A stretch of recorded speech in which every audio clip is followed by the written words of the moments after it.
말씀 나눔으로 함께하게 된 성인우 목사입니다. 이 시간 우리에게 주신 말씀 함께 읽고 이 말씀에 대해서 함께 나누며 오늘의 말씀 또한 적용하며 오늘 하루를 살아가는 저와 여러분이 되었으면 좋겠습니다. 오늘 주신 본문은 사무엘하 13장 7절부터 14절까지 말씀입니다. 큐티는 10월 15일자 큐티를 보시면 되겠습니다. 사무엘하 13장 7절에서 14절까지의 말씀 이 시간 함께 보시겠습니다.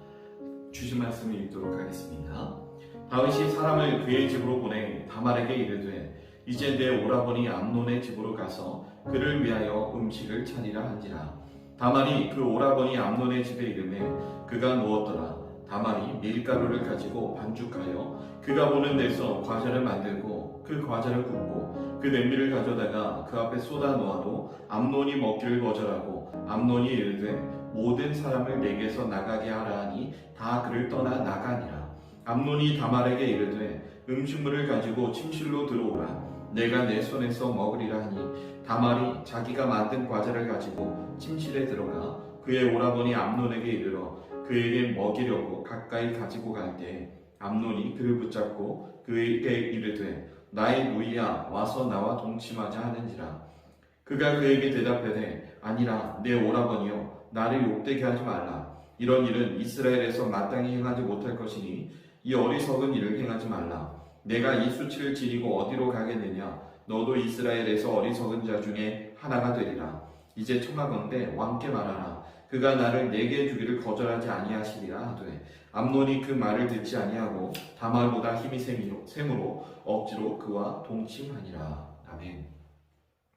우리가 이제 금요일자 큐티를 보면 이 말씀 직전에 나와 있는 내용을 보면 요나답이라고 하는 이 암논의 친구가 암논에게 다말을 사랑할 때 어떻게 하면 다말을 꿰어내서 다말을 겁탈하고 다말과 동침할 수 있을지 그 악한 방법을 알려주고 암논은 요나답이 알려준 그 방법대로 행하는 모습을 오늘 우리 말씀 볼 수 있습니다. 그런데 여러분 오늘 이 말씀을 보면 우리가 한 가지 되게 좀 불쌍한 모습, 어떻게 보면 좀 안타까운 모습을 볼 수 있습니다.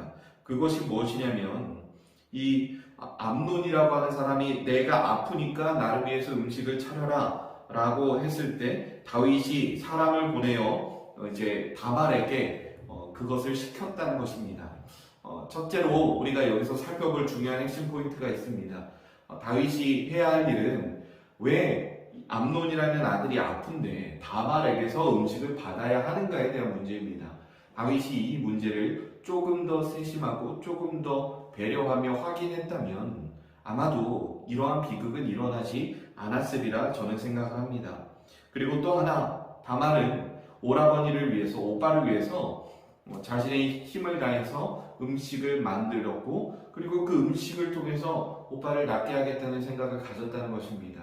다말은 심성이 굉장히 착한 사람으로 보여집니다. 왜냐하면 아버지의 말씀에 순종했고 그 말씀에 순종하며 최선을 다하여 음식을 만들었다는 것이 오늘 말씀에서 보여지기 때문입니다. 다만 한 가지 확실한 건 암논은 이 모든 것을 악하게 이용했다는 것입니다. 암논은 아버지의 뜻도 악하게 이용했고 바로 다말의 이 선한 뜻도 악하게 이용했다는 것입니다. 그렇기 때문에 악인의 길은 언제나 다른 사람들을 속이고 자신의 이익을 위해서 이용하는 모습으로 계속해서 비롯된다라고 우리가 볼 수 있다는 것입니다. 왜냐하면 인간의 욕심을 통해서 죄가 장성하여진다라고 말씀은 우리에게 말하고 있기 때문입니다. 성도 여러분, 여러분의 주변에서 적은 어떤 무언가로 큰 이득을 얻을 수 있다라는 방식의 여러분의 욕심을 자극하는 그런 메시지나 말을 하는 사람을 주의하시기 바랍니다. 요즘 같은 때 저에게도 하루에도 3-4통씩 스팸 문자가 날아옵니다. 300만 원을 투자하면 3개월 만에 3천만 원 이상으로 불려주겠다라고 하는 그런 유인성 문자입니다. 아마 주식 투자나 이런 부분들로 투자를 권유하는 그런 문자로 보여집니다. 그리고 부동산 이제 소개하는 전화도 많이 옵니다. 이 부동산을 투자하면 이렇게 돈을 많이 불릴 수 있다라고 하는 그런 내용들입니다. 그런데 여러분, 우리는 늘 고민해야 하는 게 그렇게 좋은 정보라면 본인과 본인의 친구들, 가족들이 누리면 되는데 왜 얼굴도 생판 모르는 나에게까지 그들이 메시지를 보내고 전화를 하느냐라고 생각을 해본다면 그들이 보이고 있는 모습은 나의 욕심을 자극하여 본인들이 이득을 얻고자 함이라는 것을 우리는 쉽게 금방 분별해낼 수 있습니다. 세상은 그렇게 호락호락하지 않다는 걸 저보다 여러분들이 더 잘 알고 계실 겁니다. 항상 세상은 나의 욕심을 자극하여서 그로 인해 발생된 나의 죄악된 모습을 이용하여 그들은 자신의 이익을 불려나갈 것임을 우리는 간과해서는 안 됩니다. 또한 여러분의 마음속에도 그 욕심으로 다른 사람들을 이용하는 일이 없어야 하겠습니다. 우리는 때때로 나의 욕심의 동기를 한편으로 숨기고 내가 이루고자 하는 뜻을 위해서 뭔가 다른 의도를 가진 척 다른 사람에게 무언가를 부탁하거나 어떤 행동을 요구할 때가 있습니다. 이렇게 상황이 되도록 몰아갈 때도 있죠. 때때로 우리는 스스로를 속이며 이렇게 내 욕심에 의해서 움직이는 모든 상황들을 가리켜 합리화하기도 합니다. 이것이 마치 하나님의 뜻대로 되는 것이냐. 성경에 보면 고르반이라는 것이 있죠. 여러분, 고르반이라는 건 이제 드린 것이 되었다라고 하는 의미인데, 이게 고르반이라고 하는 제도는 내가 어떤 물건이 있을 때 이거 하나님께 드린 물건이고 곧 하나님께 드릴 예정이니 다른 사람들이 이 물건을 손댈 수 없도록 하는 그런 악용하는 제도로 이용되었다고 합니다.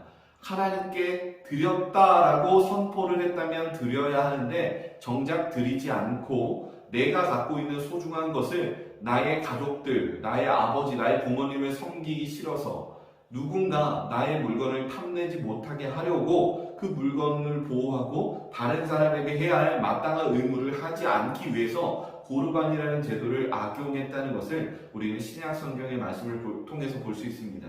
여러분, 이 고르반이라는 제도를 악용한 사람들의 마음은 무엇일까요? 바로 욕심입니다. 여러분, 오늘 말씀을 통해서 암논이 보이고 있는 욕심, 그가 그 다말을 취하고 싶다고 생각했던 그 욕심이 불러온 대참사, 그리고 그 사이에서 이용되었던 다말과 다윗이라는 이 두 사람의 모습을 우리가 본다면 한 사람이 갖고 있는 욕심이 얼마나 많은 사람들을 아프게 하고 얼마나 많은 사람들을 파괴하는지 그 결과를 우리가 이 말씀을 통해서 볼 수 있는 것입니다. 성도 여러분, 언제 어디서든 다른 사람들이 여러분을 향해 욕심을 갖고 접근하는 그 모든 움직임을, 그 모든 접근을 경계하시며 차단하시기 바랍니다. 그리고 여러분의 욕심을 자극하는 그 모든 것들로부터 여러분들이 떨쳐내시고 승리하시는 오늘이 되시기 바랍니다. 또한 여러분도 오늘 하루 그리고 앞으로의 모든 삶 가운데 여러분의 삶의 동기가, 여러분의 어떤 특정한 행동의 동기가 욕심이 되지 아니하고 하나님의 선하신 뜻이 되는 오늘 귀한 하루를 살아내실 저와 여러분이 되시기를 주님의 이름으로 축복합니다. 기도하겠습니다. 하나님, 우리에게 주신 이 말씀을 통해서 우리가 오늘 하루를 거룩하게 살아가길 원합니다. 하나님의 은혜로 오늘 하루를 살아갈 우리의 모든 삶을 붙들어 주시고 지켜주시고 하나님의 뜻 가운데 역사하여 주옵소서. 감사합니다. 예수님의 이름으로 기도드립니다.